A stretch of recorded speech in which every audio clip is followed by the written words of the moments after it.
Special Agent Jack Crawford. I head the behavioral science unit. 8 girls abducted from 8 different Minnesota campuses, all in the last 8 months. Can I borrow your imagination? Will Graham deals with huge amounts of fear. Comes with his imagination. You make jumps you can't explain. No. The evidence explains. Dr. Lecter, I need you to help me with a psychological profile. What did you see? Hallucination. He's shocked at your associations, appalled at your dreams. Whose profile are you working on? Whose profile is he working on? Hannibal the TV series premiered on NBC on April 4th, 2013. The series would go on to receive critical acclaim, most notably for the cerebral, visceral, visual style, and top-notch acting. Hannibal was a TV show that took the source material and elevated it far beyond what had ever been seen before. Sadly, though, this would not be enough to save the show from cancellation after only 3 seasons.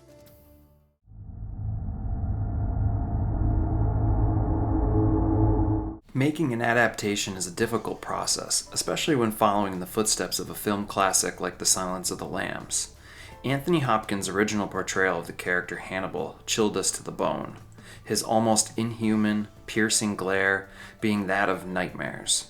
When I first ventured into watching the Hannibal TV series, I carried with me a bias that no one could top or replace Anthony Hopkins as Hannibal. I imagine what you see and learn touches everything else in your mind.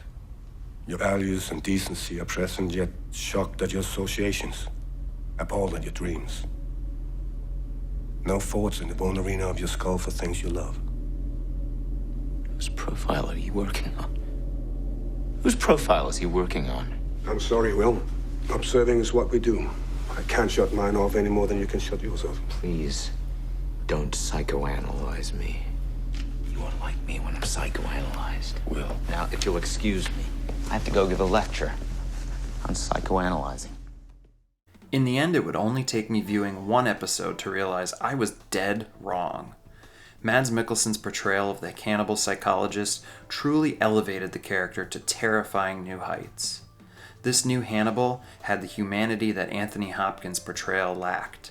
He had emotions, empathy, charm. He was a cultured man who was no different than me or you. This being the most blood-chilling revelation of all.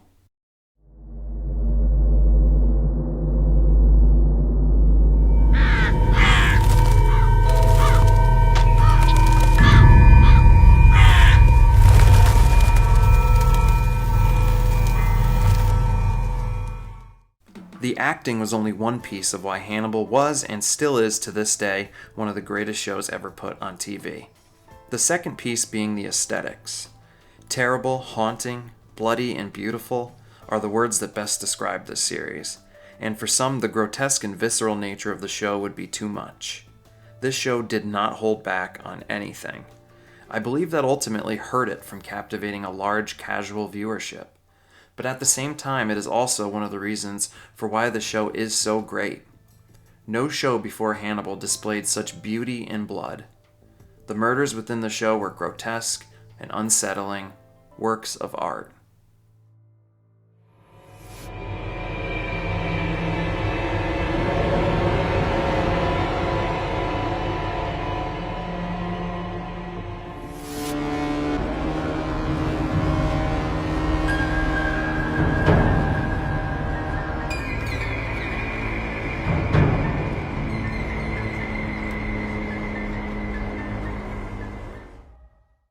All of these images are, in themselves, terrible, but show creator Brian Fuller used these images as an element of art, leaving us, the viewer, in awe of what monster had crafted them.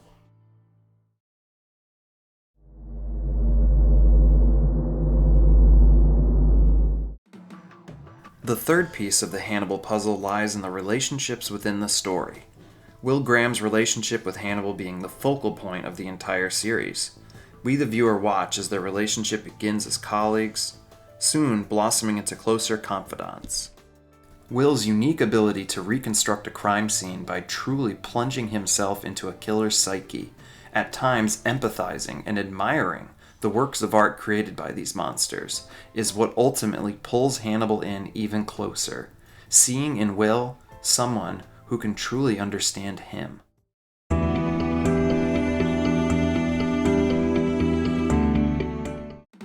Hugh Dancy's portrayal of Will Graham is always nervous, on edge, and uneasy. The abilities that Will possesses within his work always seeming to wear him down, crushing him, burdening him. Will's fragile nature on display as he struggles to ever make eye contact with other people. Dancy's portrayal is brilliant. Will the character is not a murderer, yet we view the transformation Will goes through as he dives into the killer's psyche in order to reconstruct each victim's vicious crime scene, always ending each reconstruction with the same haunting line: "This is my design."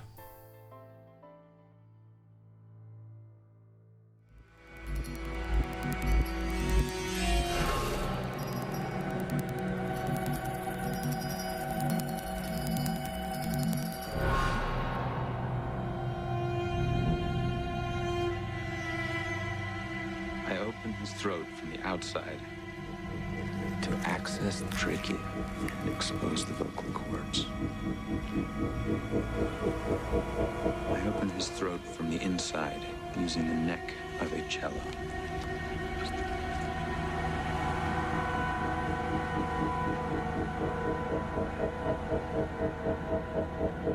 Powder on the wound. Rosin from above.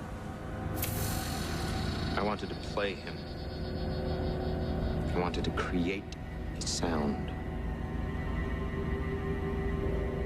My sound. This is my design. For most of Season 1, the show takes on that of a procedural drama, akin to shows like Criminal Minds and CSI. But as it progresses, it transforms and sheds the procedural stereotype, flowing further into a fantastical, almost dreamlike and surreal nightmare. We see the relationship of Will and Hannibal grow in toxic ways, unbeknownst to Will himself, as Hannibal works to create a monster out of Will in his own image. The end of Season 2 is like a beautiful car crash, leaving Hannibal to flee to Florence for Season 3. At this point, I could dive much further into plot points and other characters and arcs within the show, but I wanted to maintain some sense of spoiler-free nature within this retrospective. I know that for every fan of the show, there are numerous others who have yet to discover this hauntingly beautiful series. My hope is for anyone viewing this to take the time and properly watch what I believe to be one of the most hauntingly beautiful shows ever made. Thank you guys for tuning in to my retrospective review of the Hannibal TV series. I absolutely love this show, and I've loved revisiting it for this retrospective review. So thank you guys. Please hit that like button, subscribe to the channel. If you're somebody new coming into this TV series, I just want to give you guys a big recommendation. All 3 seasons are great, and the ending that we do get with Season 3 is a proper finale for this show. Some people worry about that. It is a great ending. It leaves the door open just enough for more, but it also closes the door enough where you get done with these 3 seasons and you feel like I watched a complete show. So you do get a complete show when it comes to watching Hannibal in the 3 seasons we do get.